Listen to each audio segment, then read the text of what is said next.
ये सिर्फ एक नाम नहीं बल्कि वो शक्ति है जो समय से भी परे है, वो जो आदि भी है और अंत भी। महाकाल का अर्थ है जिसके अधीन स्वयं काल यानी समय और मृत्यु है। लेकिन सोचिए क्या होगा जब भक्तों की पीड़ा इतनी बढ़ जाए कि समय के इस स्वामी को भी समय से पहले धरती फाड़ कर प्रकट होना पड़े। जब एक राक्षस मर्यादा की हर सीमा बांधकर स्वयं को ही भगवान समझने लगे और उसे ना पूजने वालों को वो कच्चा खा जाए। ये कहानी उसी पल की है जब भक्तों की पीड़ा ने कालों के काल महाकाल को उज्जैन की धरती पर आने के लिए विवश कर दिया। आज हम आपको शिव पुराण में बताई गई उस महान कथा की गहराइयों में ले चलेंगे जो आज की उज्जैन यानी पुण्य भूमि अवंतिका में घटी थी। तो बने रहिए हमारे साथ इस अद्भुत यात्रा के अंत तक। हजारों साल पहले क्षिप्रा नदी के पवित्र तट पर एक नगरी थी अवंतिका, जिसे आज हम उज्जैन के नाम से जानते हैं। अवंतिका सिर्फ एक नगर नहीं बल्कि आध्यात्म, ज्ञान और मोक्ष की भूमि थी। इसी पुण्य भूमि पर राजा चंद्रसेन का राज था। उनके लिए अपना राज्य शिव की अमानत थी। वो शिव के इतने बड़े भक्त थे कि उनका दिन महादेव की पूजा के बिना न शुरू होता था न खत्म। उनकी इसी गहरी भक्ति से खुश होकर शिव के प्रमुख गणों में से एक मणिभद्र उनके मित्र बन गए। एक दिन मणिभद्र ने राजा को एक दिव्य चिंतामणि भेंट की। ये कोई साधारण मणि नहीं थी। इसकी चमक सूरज को भी मात देती थी और इसे धारण करने वाले को यश और समृद्धि की कभी कमी नहीं होती थी। राजा चंद्रसेन ने उसे भगवान शिव के चरणों में अपने शिवलिंग के सामने रख दिया। वो मानते थे कि उनके राज्य के असली रक्षक तो खुद महादेव ही हैं। उस मणि के असर से अवंतिका की चमक और भी बढ़ गई। हर तरफ धर्म का राज था। राजा चंद्रसेन अपना ज्यादातर समय शिव की पूजा में बिताते थे। ऐसा लगता था मानो अवंतिका में सतयुग लौट आया था। पर शायद किस्मत को कुछ और ही मंजूर था। इस शांति के आसमान पर जल्द ही अहंकार का एक ऐसा काला बादल गिरने वाला था जो इस पुण्य भूमि को निगल जाना चाहता था। जहाँ धर्म और पुण्य अपने शिखर पर होते हैं वहीं आसुरी शक्तियों की नजर सबसे पहले पड़ती है। अवंतिका की प्रसिद्धि और राजा चंद्रसेन की शिव भक्ति की कहानी जब रत्नमाल पर्वत पर रहने वाले महाअसुर दूषण तक पहुंची तो वो ईर्ष्या से जल उठा। दूषण ने ब्रह्मा की कठोर तपस्या करके ये वरदान पाया था कि उसे कोई भी शक्ति मार नहीं सकती, कोई अस्त्र उसका शरीर नहीं भेद सकता था, कोई देव या दानव उसे युद्ध में परास्त नहीं कर सकता था। इस वरदान के अहंकार में चूर वो खुद को ही एकमात्र ईश्वर मानने लगा था। जब उसने अवंतिका की दिव्यता और राजा चंद्रसेन की शिव भक्ति के बारे में सुना तो वो ईर्ष्या से पागल हो गया। उसे ये बर्दाश्त नहीं हुआ कि कोई राजा उससे बढ़कर किसी और की पूजा करे। उसने ठान लिया कि वो अवंतिका को रौंद डालेगा और उस चिंतामणि को छीनकर अपने सिंहासन में जड़वाएगा। अपनी राक्षसों की महासेना लेकर वो एक प्रलयंकारी अंधड़ की तरह अवंतिका पर टूट पड़ा। उसके कदम रखते ही अवंतिका की पवित्र भूमि अपवित्र होने लगी। उसकी सेना यज्ञ की वेदियों को तोड़ने लगी, ऋषियों की हत्या करने लगी और नगर में ऐसा हाहाकार मचाया कि क्षिप्रा नदी का जल भी भय से कांप उठा। राजा चंद्रसेन अपनी पूरी शक्ति से लड़े लेकिन दूषण के सामने उनकी सेना तिनकों की तरह उड़ गई। ब्रह्मा के वरदान से सुरक्षित दूषण पर किसी हथियार का असर नहीं हो रहा था। वो अकेला ही हजारों सैनिकों पर भारी पड़ रहा था। जल्द ही उसने महल को घेर लिया और अट्टहास करते हुए राजा को संदेश भेजा। अरे मूर्ख राजा, अब भी उस पत्थर के शिवलिंग को पूज रहा है। तेरी रक्षा करने वाला कोई नहीं है। मैं ही तेरा ईश्वर हूँ और मैं ही तेरा काल हूँ। या तो वो चिंतामणि मेरे हवाले कर और मेरे पैरों में गिरकर दास्ता स्वीकार कर, वरना मैं तेरी इस पवित्र क्षिप्रा नदी को तेरे लोगों के खून से लाल करूंगा और तेरी इस नगरी को एक विशाल शमशान बना दूंगा। ये सुनकर राजा का हृदय विदीर्ण हो गया, लेकिन शिव पर उनकी आस्था और भी दृढ़ हो गई। उन्होंने मणि देने या शिव भक्ति छोड़ने से साफ इनकार कर दिया और खुद को महाकाल के मंदिर में समर्पित कर दिया। जब आतंक और निराशा हर तरफ फैली थी, उसी अवंतिका नगरी की एक छोटी सी झोपड़ी में भक्ति का एक नन्हा सा दिया जल रहा था। ये एक 5 साल का बालक था जिसका दिल शिव भक्ति से भरा था। उसने चुपके चुपके राजा चंद्रसेन को शिव पूजा करते देखा था और वो भी उन्हीं की तरह भक्त बनना चाहता था। जब दूषण का आतंक फैला तो बच्चे ने बाहर से मिट्टी उठाई और अपने नन्हे हाथों से एक छोटा सा शिवलिंग बनाया। उसने कहीं से बेलपत्र और फूल तोड़े और शिवलिंग पर चढ़ा दिए। आंखें बंद करके वो अपनी तोतली आवाज में ओम नमः शिवाय का जाप करने लगा। उसे बाहर क्या हो रहा है इसकी कोई खबर ही नहीं थी। वो तो बस अपने शिव में खोया हुआ था। उसकी माँ घबराकर उसे अंदर खींचने लगी। बेटा, ये क्या कर रहा है? अगर किसी राक्षस ने देख लिया तो वो तुझे मार डालेगा। ठीक उसी पल झोपड़ी का कच्चा दरवाजा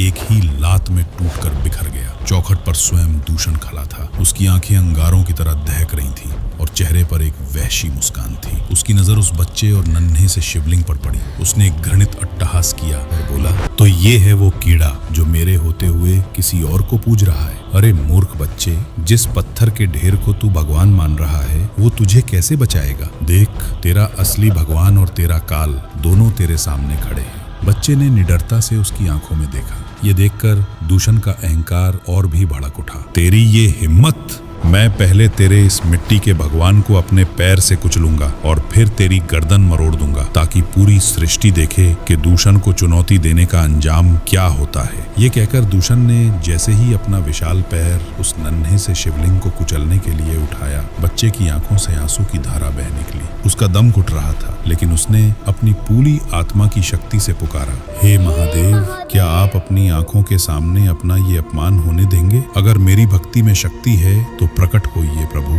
इस अधर्म को रोकिए। ये एक भक्त की आखिरी पुकार थी। उस चीत्कार के बाद एक भयानक सन्नाटा छा गया। हवा रुक गई, पत्ते हिलने बंद हो गए, समय मानो जम गया। दूषण का उठा हुआ पैर जो शिवलिंग को कुचलने वाला था, हवा में ही पत्थर का बन गया और फिर धरती के गर्भ से एक धीमी गहरी गड़गड़ाहट उठी। ये कोई भूकंप नहीं था, ये ऐसा था मानो धरती खुद दर्द से कराह रही हो। आसमान में बादल नहीं थे, पर अवंतिका के ऊपर घना अंधेरा छा गया। धरती फट रही थी। उस नन्हे से पार्थिव शिवलिंग के ठीक नीचे की जमीन में एक दरार पड़ी। उसमें से धुआं नहीं, आग नहीं, बल्कि एक दिव्य असहनीय प्रकाश का महास्तंभ फूट पड़ा। करोड़ों सूर्यों को एक साथ मिला देने पर भी ऐसी चमक पैदा नहीं हो सकती थी। उस प्रकाश के स्तंभ के भीतर से एक आकार उभरने लगा। ये स्वयं महाकाल थे। धरती के सीने को चीरकर काल के भी काल प्रकट हुए थे। उस महाभयंकर स्वरूप ने एक क्षण के लिए उस नन्हे बालक को देखा और उस प्रलयंकारी चेहरे पर सौम्यता की एक लहर दौड़ दी। लेकिन अगले ही पल जब उनकी दृष्टि अहंकार और चूर दूषण पर पड़ी, तो वही सौम्यता ब्रह्मांड के सबसे भयानक क्रोध में बदल गई। ये किसी देवता का क्रोध नहीं था, ये स्वयं काल का क्रोध था। महाकाल ने कोई शस्त्र नहीं उठाया, उन्होंने सिर्फ एक हुंकार भरी, एक ऐसी हुंकार जो केवल ध्वनि नहीं थी, वो सृष्टि के संहार का नाद थी। महाकाल के उस प्रलयंकारी रूप को देखकर दूषण का सारा अहंकार एक पल में भाप बनकर उड़ गया। ब्रह्मा का अजेयता का वरदान उसे एक भद्दा मजाक लग रहा था, क्योंकि उसके सामने मृत्यु नहीं, मृत्यु का भी स्वामी स्वयं काल खड़ा था। फिर भी अपनी आसुरी प्रकृति से मजबूर होकर उसने एक आखिरी निष्फल प्रयास किया। उसने अपनी पूरी शक्ति समेटकर अपनी गदा महाकाल की ओर फेंकी। पहाड़ों को चूर चूर कर देने वाली वो गदा महाकाल के मुख के सामने आकर हवा में ही रुक गई और अगले ही पल धूल में बदल गई। महाकाल ने दूषण को तुरंत नहीं मारा। उसे तुरंत मारना एक दया होती जो उसे नहीं मिल रही थी। महाकाल ने अपनी दृष्टि उस पर डाली और दूषण का शरीर अंदर से जलने लगा। उसकी अजय त्वचा अब उसकी सबसे बड़ी दुश्मन थी, जो उसे मरने नहीं दे रही थी, बस अनंत पीड़ा दे रही थी। वो चीखना चाहता था, पर उसकी आवाज गले में ही घुटकर एक भयानक घरघराहट में बदल गई। महाकाल उसके सामने आए और उसे बालों से पकड़कर ऊपर उठाया। दर्द से तड़पते दूषण की आंखें जबरदस्ती खुलवाई गईं, ताकि वो उस बच्चे को देखे जिसकी भक्ति ने उसे इस हाल में पहुंचाया था। महाकाल की आवाज ब्रह्मांड में नहीं, बल्कि दूषण की आत्मा के कण कण में गूंजी। असुर, तू स्वयं को ईश्वर कहता था, अब देख ईश्वर का क्रोध कैसा होता है। तू काल बनना चाहता था। ये कहते ही महाकाल ने उसे भस्म नहीं किया, बल्कि उसके अस्तित्व को मिटाना शुरू कर दिया। पहले उसकी शक्ति, फिर उसकी आकृति, फिर उसकी यादें, एक एक करके उसका वजूद शून्य में विलीन होने लगा। उसकी चीख के बिना ही उसका शरीर इस तरह मिटा दिया गया जैसे वो कभी था ही नहीं। ये सिर्फ मृत्यु नहीं थी, ये अस्तित्व का पूर्ण विनाश था। क्रूरता का अंत उससे भी भयानक क्रूरता से किया गया। राक्षस के संहार के बाद सभी ने हाथ जोड़कर भगवान महाकाल से प्रार्थना की, हे प्रभु, आपने हमारी रक्षा की। हमारी बस एक ही विनती है कि आप हमेशा के लिए यही निवास करें, ताकि भविष्य में कोई भी आसुरी शक्ति इस पवित्र धरती की ओर देखने का साहस न कर सके। भक्तों की सच्ची पुकार सुनकर महाकाल ने उनकी प्रार्थना स्वीकार कर ली और कहा, तथास्तु, मैं आज से यही ज्योतिर्लिंग के रूप में वास करूंगा। जो भी मेरे इस स्वरूप के दर्शन करेगा, उसे सांसारिक और मृत्यु के भय से मुक्ति मिल जाएगी। ये कहकर महाकाल का विशाल रूप धीरे धीरे उसी फटी हुई धरती में समा गया और उस स्थान पर एक विशाल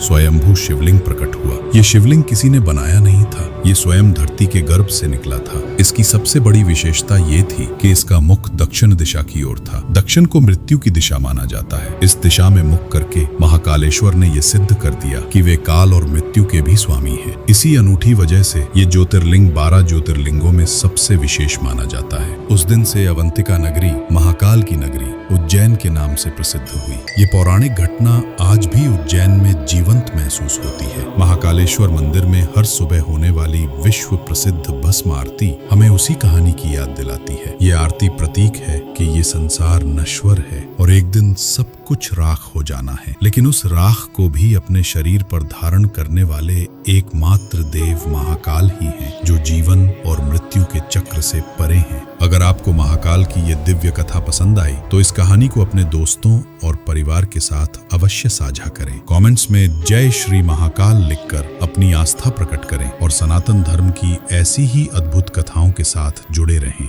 हर हर महादेव।